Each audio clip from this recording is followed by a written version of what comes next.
There are a few things less appetizing than an overcooked hard-boiled egg. You've got that grayish-green ring around the yolk and those tough, rubbery whites.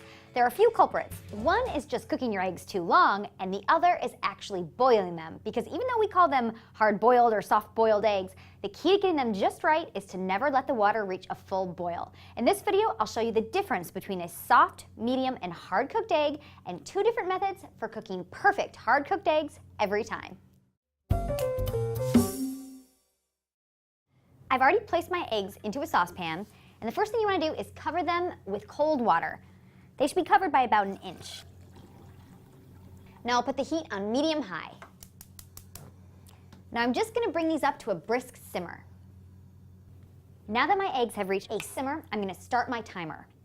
Now you want to monitor the water. It should never come to a boil, so you might have to adjust the heat a little bit to keep it at a brisk simmer. Okay, at 2 minutes, you have a soft-boiled egg. This is what you would serve in an egg cup for breakfast. After 4.5 minutes, you have what we call a medium-cooked egg. Now at this point, the yolk is solid, but it's a lot softer and more moist than a hard-cooked egg. I'll show you the difference in just a minute. And after 8 minutes, you have a truly hard-cooked egg.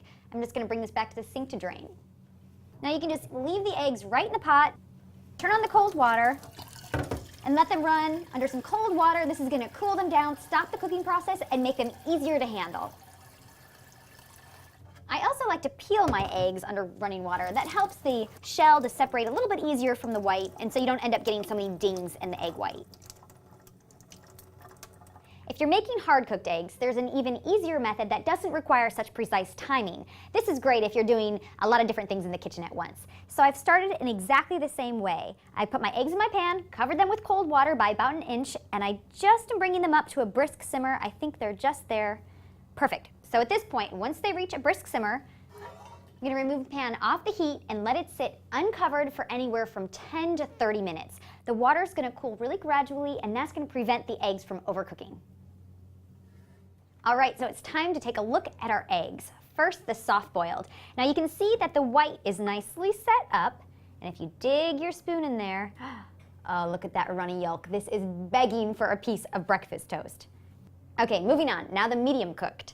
These are great in salad, anywhere that calls for wedges of cooked egg. Beautiful. So you see how that yolk is solid, but it's still very moist, and it's going to be a little less crumbly than the hard-cooked egg, which I'll show you right here. Here's the hard-cooked.